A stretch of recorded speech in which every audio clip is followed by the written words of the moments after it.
Hello everyone, welcome back to my channel Sara art and design. तो आज की video का टॉपिक है बस्ट साइज़। अगर हमारा 41 से लेके 42 तक है तो उसमें हमें किस तरीके से जो है तीरा, आर्म होल लेंथ वगैरह की कटिंग करनी है। और ये जो 41 और 42 साइज़ है ये तब लिया जाता है जिसमें कि आप प्रॉपर लूजिंग वगैरह ऐड कर लोगे। ये पूरा रेडी साइज़ रहेगा आपका। और ये जब आप बॉडी नाप वगैरह लेते हो या फिर आप प्रॉपर नाप लेते हो, उसमें आपको जितनी भी लूजिंग आप ऐड करते हो, 2 इंच 3 इंच जो भी लूजिंग ऐड करोगे उसके अकॉर्डिंग हम ये लेंगे। और यहाँ पे बैक नेक 1 से लेके 4 इंच तक अगर आपका बैक नेक डीप है तो उसके अकॉर्डिंग मैं आपको पूरा कटिंग बताऊँगी। हमारी जो नेक की ब्रॉडनेस है इसमें 3 इंच या फिर 3.25 इंच ये रहती है। हमारा जो फ्रंट नेक है वो रहेगा 6.5, 7, 7.5, ये आपके ऊपर डिपेंड करता है। कमर जो आएगी वो आएगी 15 इंच पे। और इसमें हम तीरा, arm hole length, front, back neck, collar neck, ये सब कुछ डिस्कस करेंगे। सो गाइस, अगर आप पहली बार मेरे चैनल पे विज़िट कर रहे हो तो प्लीज़ मेरे चैनल को सब्सक्राइब ज़रूर कीजिएगा, वीडियो पूरी देखिएगा और मुझे बताइएगा कि आपको ये वीडियो कैसी लगी। वीडियो को लाइक शेयर ज़रूर कीजिएगा। तो इस तरीके से मैंने ये लाइंस लगाई हैं। ये हमारी फोल्डेड साइड होती है फैब्रिक की, और ये जो ऊपर वाला हिस्सा होता है और ये साइड वाला हिस्सा होता है, ये दोनों ओपनेबल पीस होते हैं। और यहाँ पे हम रखते हैं अपना तीरा इस पॉइंट से जितना भी आएगा, और कॉर्नर वाले पॉइंट से ही इस साइड पे हम अपनी रखते हैं आर्म होल लेंथ कि हमें कितना लंबा लेना है। तो चलिए बात करते हैं, अगर हमारा जो बैक नेक है वो 5 इंच डीप है तब हमें अपना तीरा कितना लेना है, फ्रंट कितना लेना है, आर्म होल लेंथ जो है वो कितना लेना है। तो इस केस में जो हमारा तीरा रहेगा वो रहेगा 6.2 इंच। हमारी आर्म होल लेंथ की लंबाई रहेगी 7.2 इंच। अब हम इन लाइंस को जो है पहले स्ट्रेट कर लेंगे और यहाँ पर हम लेंगे अपना बस्ट पॉइंट। अगर 42 है तो उसको आप 4 से डिवाइड कीजिएगा और आपका बस्ट पॉइंट आ जाएगा 10.5। तो इसी तरीके से अगर 41 है तो उसे आप 4 से डिवाइड करके यहाँ पर मार्क कर लेंगे। और ये सिर्फ 41 और 42 के केस में ही एप्लीकेबल होगा ये चीज़। ये नहीं कि अगर वो 36 या 35 इंच आपका बस्ट साइज़ है आप उसमें इस चीज़ को एप्लीकेबल करोगे तो वो पॉसिबल नहीं होगा। तो अब हम मार्क कर लेंगे इस पे अपना फ्रंट जो कि आएगा 6.2 इंच, और हमारा जो बैक रहेगा वो रहेगा 7.2 इंच। अब इन दोनों लाइंस को हमें आपस में मिला लेना है।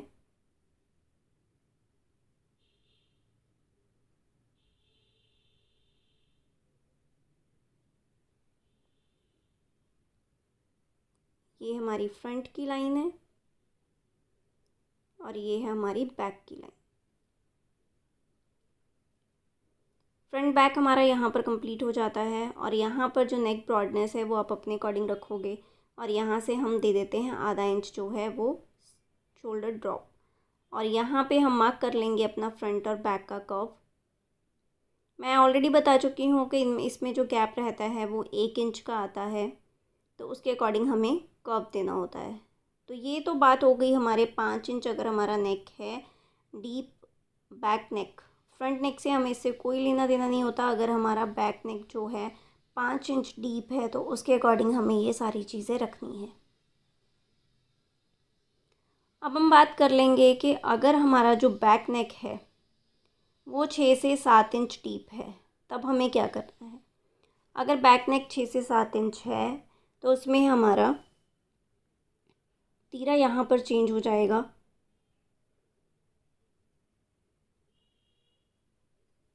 जो कि आएगा यहाँ पर 6 इंच। और फिर अब हम इन दो पॉइंट्स को मिला देंगे। फ्रंट हमारा सेम रहेगा, आर्म होल लेंथ हमारी सेम रहेगी, नेक ब्रॉडनेस सेम रहेगी, उसमें कोई चेंजेस नहीं आएंगे।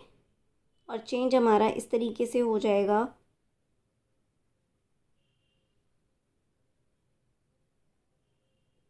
अगर यहाँ पे भी हल्का सा आपको लगता है तब आप इसको डिफरेंस को कट कर सकते हैं, अदरवाइज़ मोस्टली यही रहता है, क्योंकि आप जिस तरीके से मार्क करोगे नेक विड्थ के अराउंड, सॉरी नेक डीपनेस के अराउंड, तो उसके अकॉर्डिंग आप इसे कम या ज़्यादा कर सकते हो। यहाँ पर बैक नेक जो है, बैक का जो पोर्शन है वो 7.1 लिया है मैंने। आप अपने अकॉर्डिंग 7.2 भी ले सकते हो, क्योंकि 5 इंच क्या होता है, थोड़ा सा नेक कम होता है, तो हमारा जो बैक वाला हिस्सा है वो खिंचे ना, इसलिए हम उसको हल्का सा एक्स्ट्रा रखते हैं, एक आधा पॉइंट। तो इसमें कोई बड़ा इशू नहीं है। तो अगर 8 से 9 इंच है, तब हमें क्या करना है, फ्रंट सेम है, बैक सेम है, हमारी आर्म होल लेंथ हमारी सेम है, उसमें कोई चेंज नहीं आएगा। बस यहाँ पे जो चेंज होगा वो होगा हमारा तीरा चेंज, जो कि रहेगा 5.7 इंच। और अगर 5.7 इंच है तब हम उसके अकॉर्डिंग इसकी मार्किंग कर लेंगे और फ्रंट बैक को आपस में मिला के इसे हम शोल्डर कर्व दे देंगे।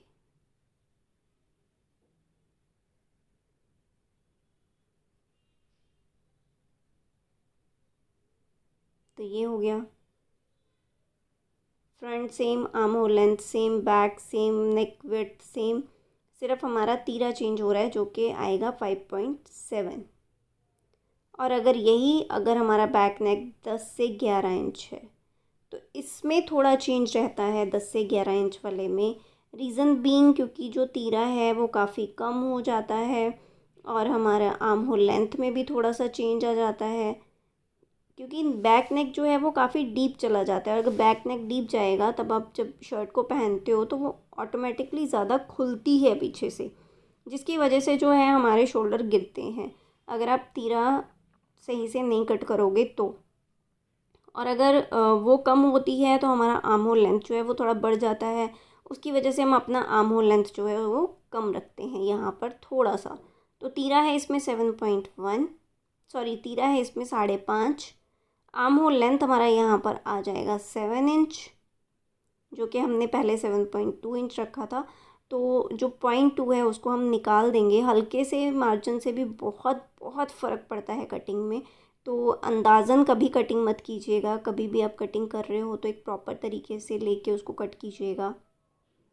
तो पहले मैं यहाँ पे बस्ट पॉइंट पे मार्किंग कर लूँगी और इसके बाद हमारा जो फ्रंट आएगा वो सेम आएगा 6.2 इंच। और अब हमारा जो बैक है यहाँ पर वो सेम आएगा 7 इंच, 7 से 7.2 इंच के अराउंड।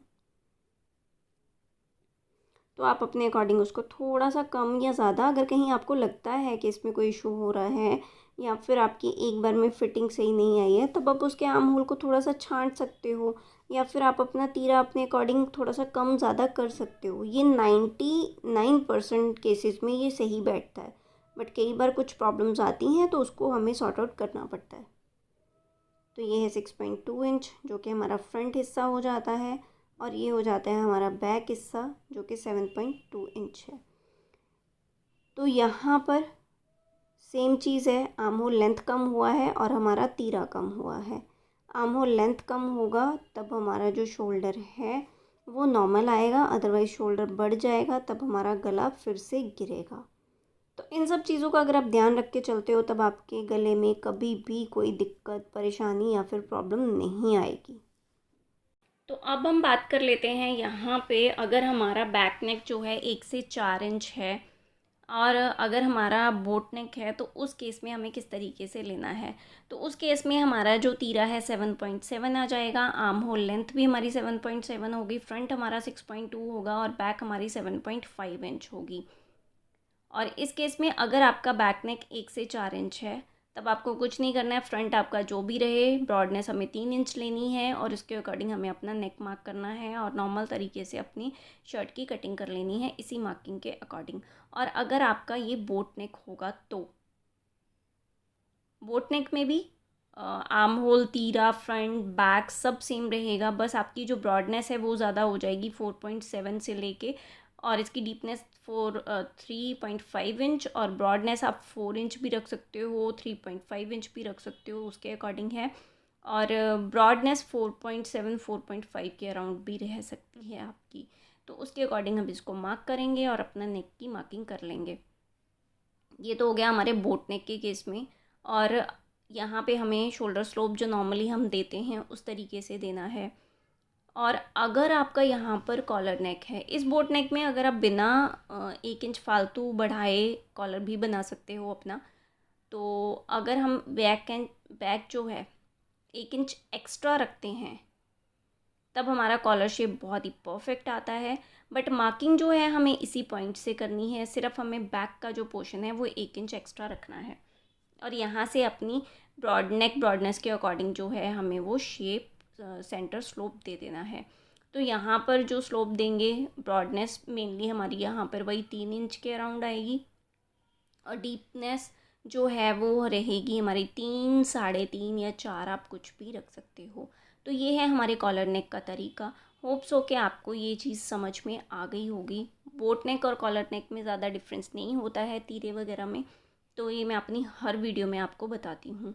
तो अब हम बात करेंगे कि अगर हमें अपनी स्लीव्स की कटिंग करनी है तब हम क्या करेंगे इस केस में।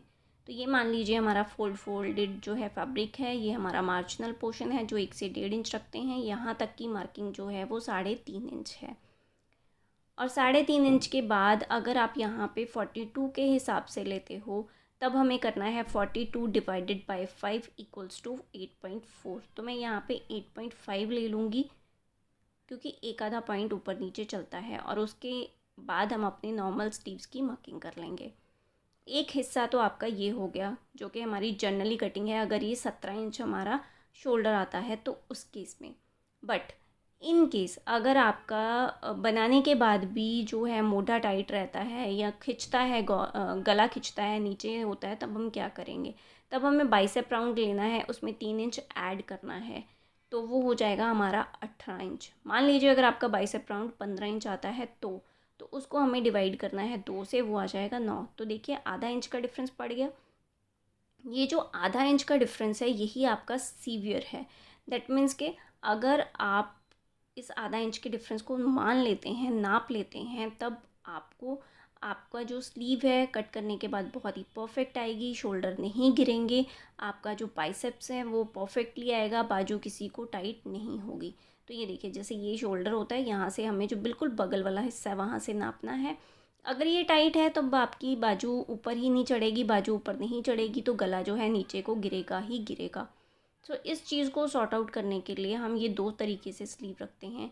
अगर तो पहला तरीका परफेक्ट है तो फ़ाइन, अगर नहीं तो आप दूसरा तरीका जो है यूज़ कर सकते हैं।